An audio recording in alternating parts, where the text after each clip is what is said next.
Welcome back to the 17th episode of Bullpen Talk. I'm here with my co-host Max Miller, and today we have Palm Beach Atlantic basketball player Clay Payne. Clay, how you doing today? Pretty good. I appreciate you letting me on the podcast today. I appreciate it. Of course. So I went to high school with you in Nashville at University School of Nashville. Walk us through your journey kind of growing up and playing basketball, and when did you realize you were good enough to play college? It was really a sudden change. Like I think really through eighth grade is kind of when I started like getting a lot more into it. I grew through quarantine was through my seventh and eighth grade year. So I grew probably about 8 or 9 inches over that time. So I went from about 5'5" to around 6'3", 6'4". So that's kind of the stage where I was like, all right, I think if I keep growing and if I keep developing, like this is something I can really do. And along with that, like my dad was just really committed. My mom was really committed. They put me in good programs just growing up, good AAU circuits. So yeah, I mean, just over time, it was just really helpful.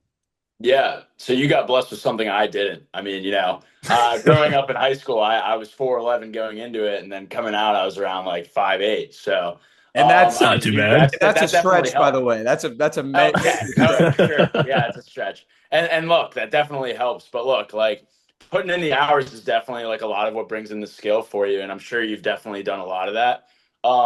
What did like throughout high school, how did you get to the point where you were like, okay, like I could see myself doing this because I am that good? Like, how did you compete against the high school kids to know that you could be playing collegiately?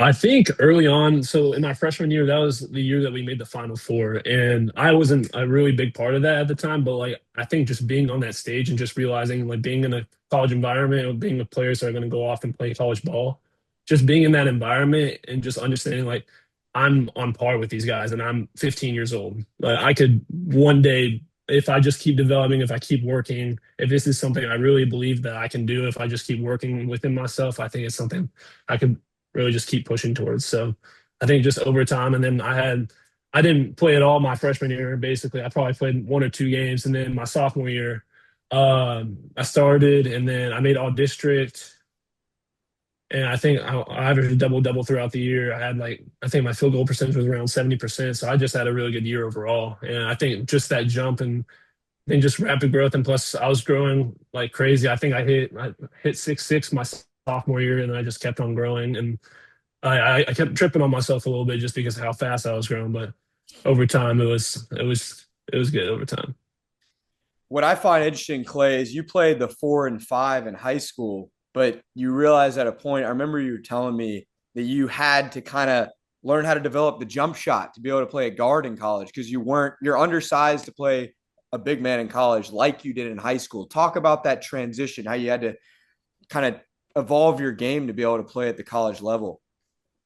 Yeah, when I was first getting recruited, when I was first talking to a lot of different coaches, especially the program that I'm at right now with Coach Rose, the first thing he said to me is that he wants me playing 2 through 5, and we run a system to where I guess the 1 through the 4 plays a pretty similar position, but he wants me to be able to stretch the floor. And I think over time, I just realized if I can get this tool in my bag, like this just brings my recruiting to a whole nother level because I'm 6'6" or 6'8" now, I guess, and then just athletic. I can move pretty well for my size, just good lateral quickness. I think if this is just something like a tool I can really put in my bag over time, it's just going to skyrocket my recruitment.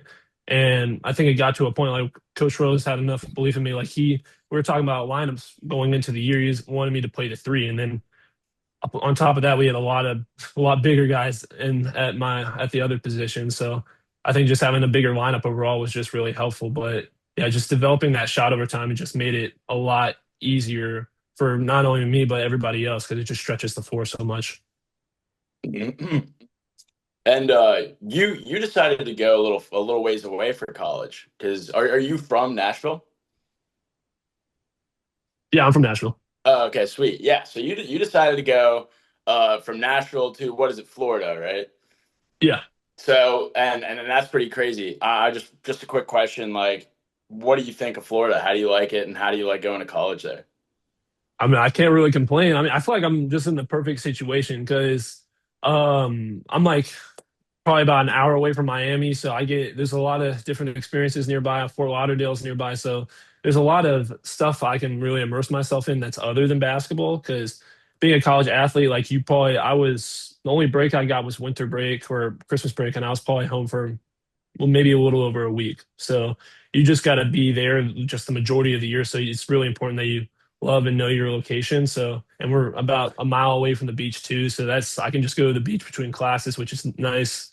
Mm. And yeah, I mean, I love the place so, so much. And then I was thinking about that when I was first trying to look into schools because I had a couple offers that were nearby in Nashville, but I thought I just needed to get away and just get another opportunity to see what else is out there.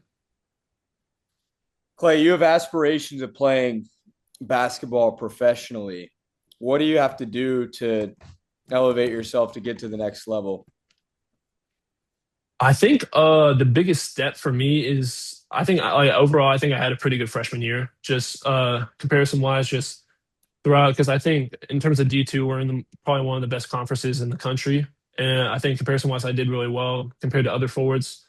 And I think just my coach really stressed his growth rate, and I think just constantly having like that will to just improve over time. Like just even if it's like the smallest details, just trying your best just to like make small adjustments here and there. It'll just make it a lot easier for you just to adapt to different environments because you're always going to face different opponents. But if you are able just to dominate in your position and just be ultra flexible, be able to play a two, but also be able to play a five at the same time, that just makes you just a weapon. And I've had, yeah, that's definitely a goal that I have post college. And yeah, I just think they just keep working hard. Like throughout this summer, I think I put on about 16 pounds just by getting in the lab, just working a lot harder and probably leaning off a little bit more cardio. But yeah, just trying to focus on getting bigger and just being stronger in my position.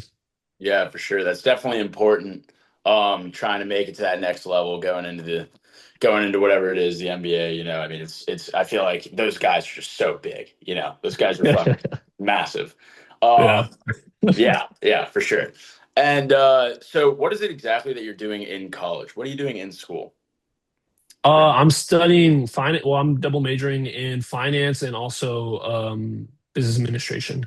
Damn, dude. Double major as a basketball player is it's quite a lot. So Yeah. Yeah.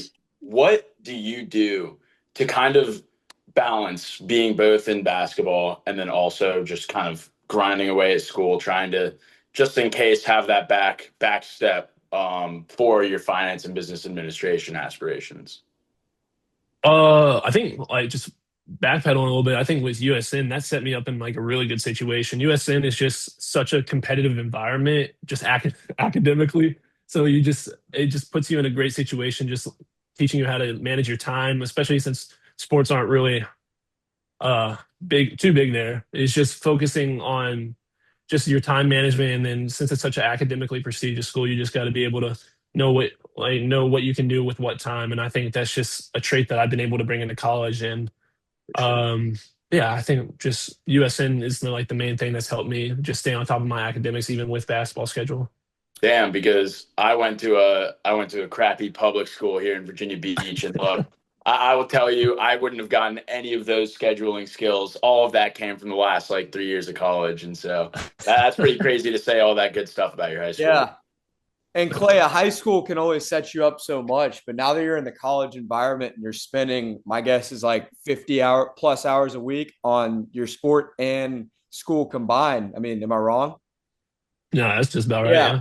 So do you think that I don't know if you have a mentor, but do you think having a mentor in college would help you kind of advance professionally? Like, what if basketball doesn't work out?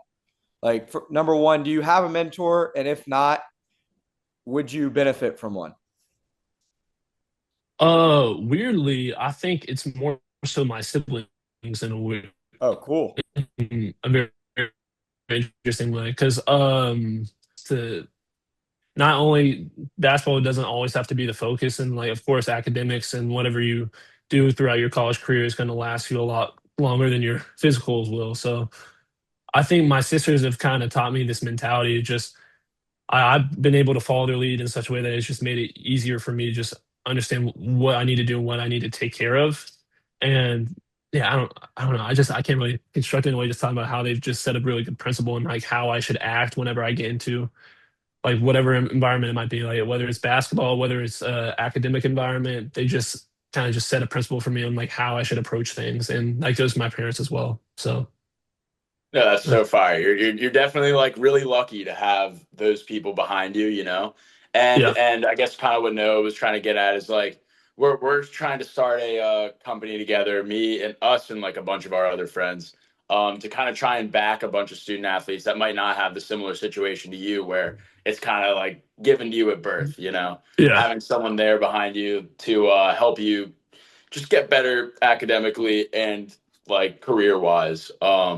And so we're trying to make that connection easier and streamlined. And so I guess like spending 50 hours a week on sport and school it makes going out and doing those career building opportunities a little bit harder. So we're trying to kind of make it so that it's a little easier to do so with the less time that you have. Um, yeah. yeah, I guess like post that, let's just see. Let's see. Is there anything funny that kind of like that you've experienced in D2 basketball, that kind of just like either mid game like screwed you up like in a like in the like on the court, or just like anything really funny that happened on the sidelines that you kind of want to talk about? Um, yeah, I guess I had a moment early in our season last year. I had last year we had I had an Australian teammate from Gold Coast, and he had like a very thick accent. So whenever he was like whenever we're communicating on the court, it's very hard to understand whatever he's saying. And there was like this one time, like our way of communicating is like we call black, we call red, like that's how we switch and like just double up on certain players. But there was one time I was guarding the screener, and then he just gets like totally decked by it, and then his guy just goes all the way downhill. And I can just, since his accent is so thick, like he doesn't even like when we say no, his is kind of like, I don't even know, it's like a nar, like so like whenever he's like going Yeah, downhill. that Like sounded I can very just hear him Australian. get, yeah, I can just hear him just get decked by it, and then I just hear "nar," and like the guy just going all the way downhill, I mean, he just gets all the way to the rim because I'm dying there, but I'm also trying to switch off to try and help. But yeah, Yeah, I don't know, that was just a weird situation. It was at like I think in our first or second game too. So yeah. yeah, I don't know. Yeah, No, that's that's weak. You attempting that Australian accent, I think made that whole thing right there. Yeah, and then yeah, it's difficult. I No, can't it's do not it, easy. I couldn't do it. I couldn't do it. but yeah, I mean, it was just yeah, it was fun teammate. He was a really great player. I think he was like a top five scorer in D2 last year. He was Yeah. ridiculous. Damn. Great player. so Clay, you've been playing basketball your whole life now. You probably developed a lot of important attributes to have. How has basketball prepared you for life after basketball? If you could put that in a few sentences. Um, I think just I guess the weirdest part about it, since I guess you kind of talked about it, me doing it for the majority of my life, is just the commitment aspect of it. So if like it's kind of, I guess that's just something you can apply to everything else in some ways. Like if you're not willing to go all into it, there's no point in doing it at all. Like if you want to be successful in anything, I feel like you just got to give the hours. You're willing to give the time. You got to make the sacrifices. So I think me playing basketball throughout this time, just sacrificing just summers and just weekends and just time like that. I think that's something I can kind of attribute to other things. Just knowing that I have to give time into things if I really want to seek value in them. What is one thing that you would tell the next generation of college athletes, that are coming in like freshmen or soon to be freshmen in college? What is one thing that you could tell them that would kind of help them in advancing themselves in their sport at the same time? Um, I guess first I'll just like don't expect anything. I think like obviously being recruited out of high school nowadays is like a really big plus. I think we're seeing more and more of the transfer portal as time goes on, and yeah, just don't expect anything because I going into it, I didn't expect a thing, but things were able to fall my way, and I was just able to work hard through it. But I think just not expecting anything and just being willing to put your head down and work has just been a big thing. So yeah, just don't really expect anything out of it. Yeah. This We guy knows down here, man. This guy knows. I just saw my brother outside. He wanted to come in and make a guest appearance, and I waved him off. But Clay, we had the great Sam Sowles on our podcast, first Orthodox Jew to play college football, and he kind of just willed his way onto the team. Like he literally had the coach sign his yarmulke, and didn't know anything about football, and then like 4 months later was playing on Texas A&M. Um, Hmm. Talk about just like how your drive has like moved you. What are some challenges you faced throughout your career and how have you overcome them? I think a big part of it is just like I think I can't really say. I think a big part of it was just going through the summers was like a main part of it because like you go throughout the year and then you actually think you have some time off, but then you realize like this is you kind of have to start ramping up again. And I think that kind of goes for I guess college ball now more so than anything. Like you, I guess specifically for D2, we have the summer off, so well we don't have to be on campus throughout the summer. So I think getting into it, Yeah. just realizing that you got to just keep working throughout that summer is kind of been the main thing. Yeah. No, that's I mean, extremely crucial. And do you end up playing like a lot of summer ball, like just to kind of make sure you're still warm for the season? Yeah, we got a lot of usually run at either I think I usually run at Valor Collegiate Prep and there's usually a lot of college guys that come through there. So we get runs together every Wednesday or so. So that's really helpful. But I don't do a ton of running throughout the summer because we get so much cardio on our legs throughout the year. So Yeah, for I'm sure. wondering, Clay, do all your teammates have to train the whole offseason or do any of them have like internships or like jobs? yeah, I was talking to one of my or I guess he's gonna be a redshirt junior this year, I believe. He had an internship from May to June, so I guess that kind of affected his workout schedule. But you kind of just have to learn how to work around that because I mean, either way, if you're gonna show up to like training or preseason, like you're gonna get bit in the butt either way if you're not training throughout the season. So you just got to figure out a way around the internships. Absolutely. Which is, I mean, I couldn't even imagine doing that, to be fair. I mean, that's like, that's Yeah. unreal. That's really Yeah. unreal. Max and I spent Um, like so much time networking and trying to get jobs. We just think it's if we were athletes, it'd be impossible. Like I can't even imagine having the time to try to do that. And that's kind of why we're trying to build the second half network to create a pre-built mentorship program for you guys, because when you Yeah. graduate college in 3 years and you know maybe you might feel like you're a little behind compared to like the rest of the people who weren't athletes, like we're hoping to kind of bridge that gap.